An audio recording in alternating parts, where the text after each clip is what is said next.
Merhaba arkadaşlar, Developer Reaction kanalına hoş geldiniz. Bugün yine bir video ile karşınızdayım. Kimi dinleyeceğiz bugün? Tabii ki Bandmate dinleyeceğiz. Biliyorsunuz bir müddet ara verdik onlara. Birkaç gündür dinlemiyoruz.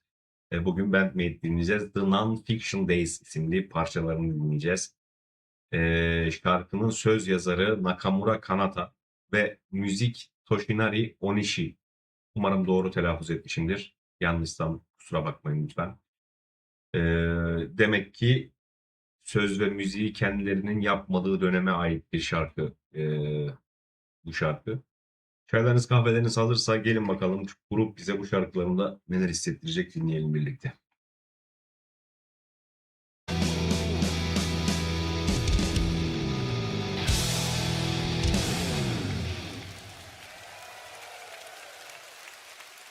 Evet, Miku pedal kullandı, değiştirdi.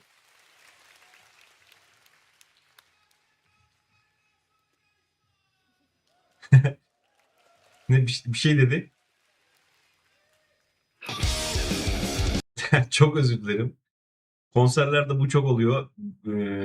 Daha önceki izlemiş olduğum Low Bites videolarının bir tanesinde yine benzer bir durum olmuştu. Birisi oradan Midori diye bağırıyor bu şekilde aradayken.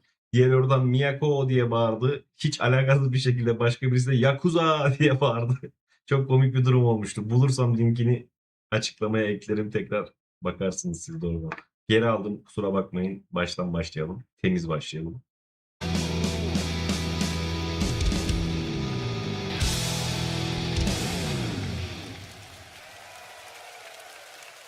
Tokyo Garden Theater konserde.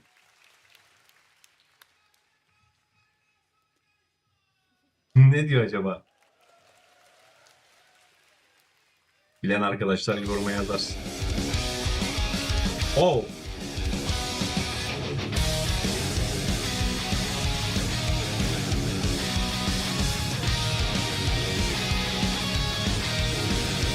Wow!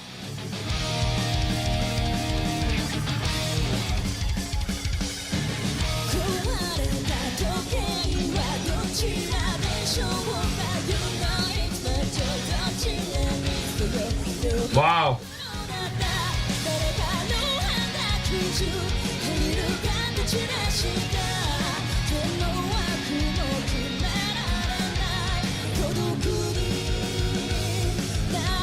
Basın sesine bakar mısınız ya?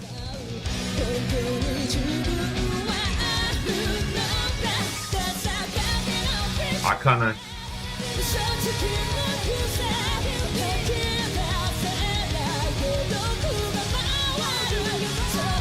Çok güzel bir nakarat.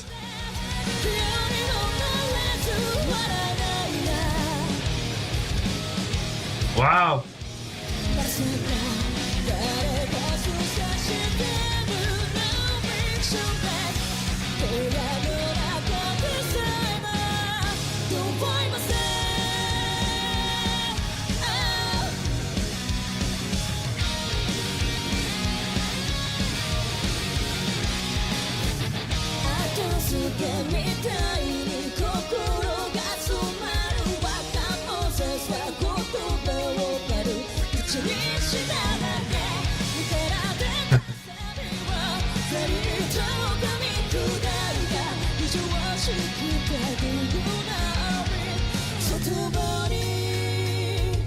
Wow.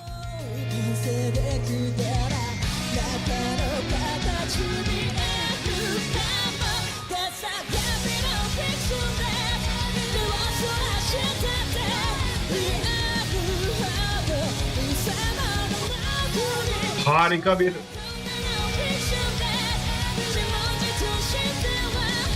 wow. Mükemmel bir nakaratı var şarkının.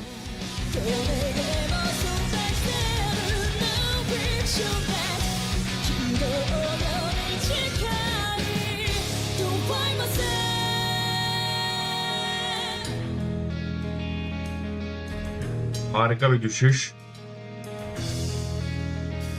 Hadi sololar.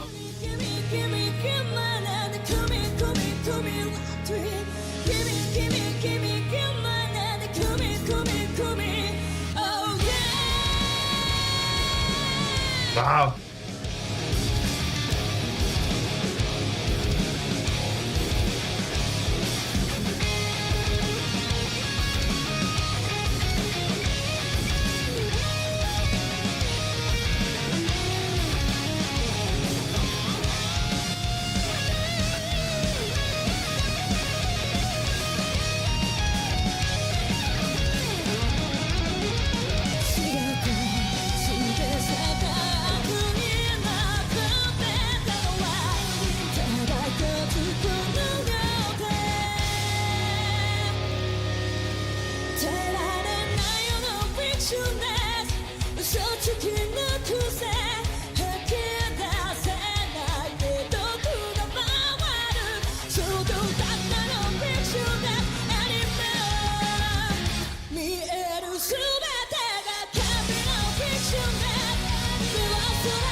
Wow.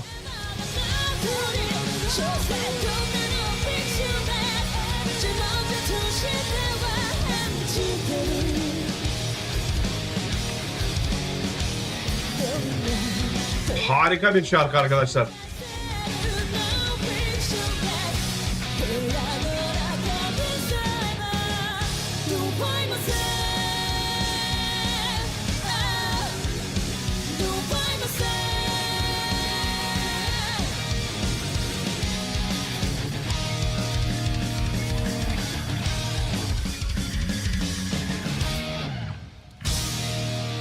Wow.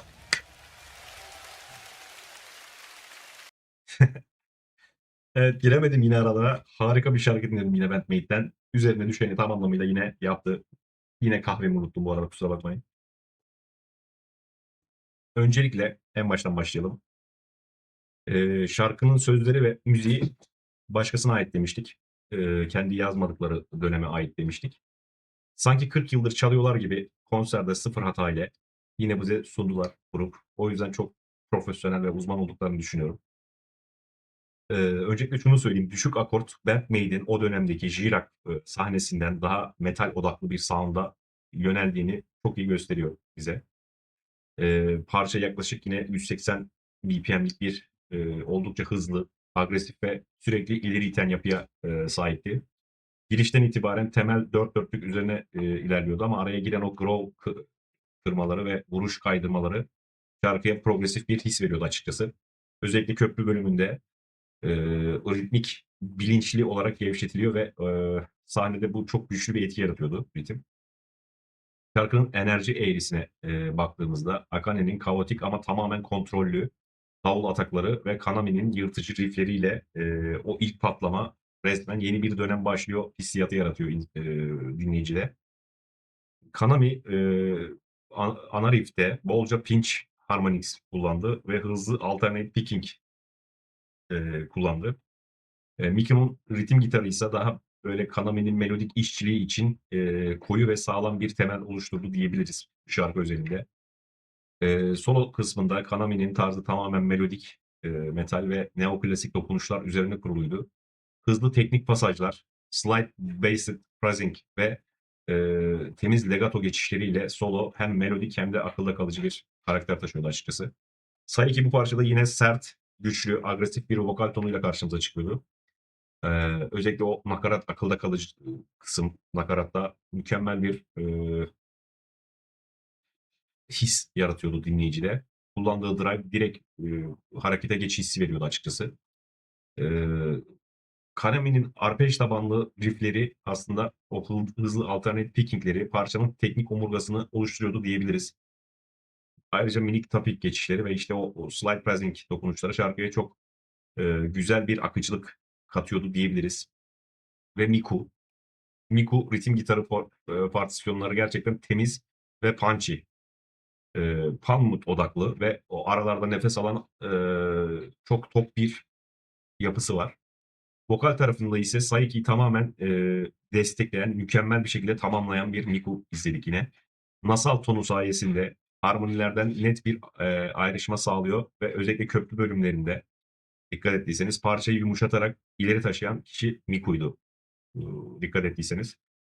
Ve Misa burada yine harika bir iş çıkardı. Misa'nın bası ve Akane'nin davulu benim hep bu tarafımda, onu biliyorsunuz artık videolarımı izliyorsanız. O ikisini bu tarafta tutuyorum.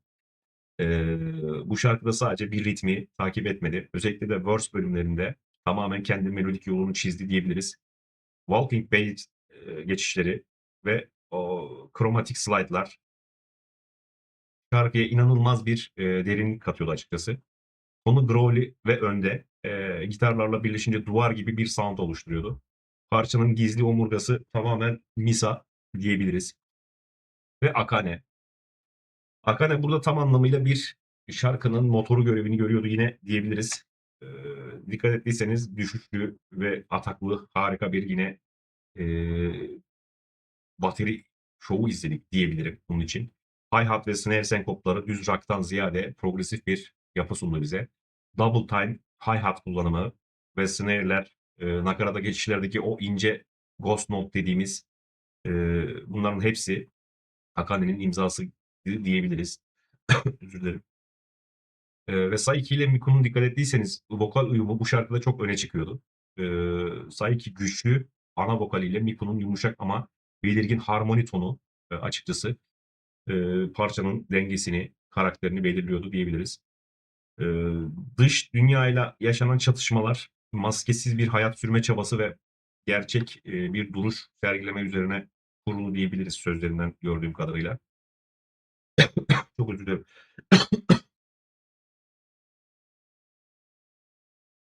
Evet, kusura bakmayın. Ee, Dediğim gibi vokal derinliğini konuştuk ve bu şarkıda dediğim gibi Band Maid'in henüz tamamen kendi sınır şarkılarını yazma dönemine geçmediği zamanlarda yapılmış bir parça olsa da grubun o enerjik, sert, progresif ve yüksek teknik seviyesini çok net bir şekilde gösteren işlerden biri olduğunu düşünüyorum. Şu ana kadar dinlediğim Bandmate parçalar için söylüyorum bunu. Onların içinde söylüyorum. E, Hem ritmik karmaşıklığı hem melodik işçiliği Bandmate'in müzikal disiplinini gerçekten hissettiriyor e, bize. O şarkının zaten ilk 5-10 saniyesi Bandmate'in belki de şu ana kadar dinlediğim şarkılarımın içerisindeki en agresif girişlerden biri diyebilirim. Bilmiyorum siz ne düşünüyorsunuz yorumlarda belirtin. Nakarat kısmı ise dediğim gibi hem melodik hem teknik açıdan doyurucu, akılda kalıcı e, bir şekildeydi. Köprüden solaya geçişteki o enstrüman karmaşası, ardından Kanami'nin çıkışı ve öne çıkışı zirveydi diyebiliriz yine. Final ise ani bir şekilde bitti gördüğünüz gibi ve bu keskin son aslında şarkının enerjik bir havada bırakarak tekrar dinleme isteği uyandırır dinleyicide. Ben şu an bir daha dinleyeceğim mesela kapattıktan sonra videoyu. Gitar davul senkronu, groove break bölümü ve final ritmik alternasyonlar şarkıyı sahnede patlatan temel unsurlardır biliyorsunuz. Ve burada hepsini yaşadık. Genel olarak baktığımızda bu şarkı Bandmate'in ne kadar disiplinli, teknik ve enerjik bir grup olduğunu kanıtlayan belki de benim dinlediklerimin içerisinde diyorum en iyilerinden bir tanesi diyebilirim. Hem agresif hem melodik hem ritmik inanılmaz zengin bir iş çıkmış ortaya. Çok keyif aldım dinlerken arkadaşlar. Umarım siz de keyif almışsınızdır. Bir sonraki videoda tekrar görüşelim olur mu? Hoşça kalın. Bu arada abone olup bildirimleri açmayı ve yorum yapmayı unutmayın. Görüşmek üzere.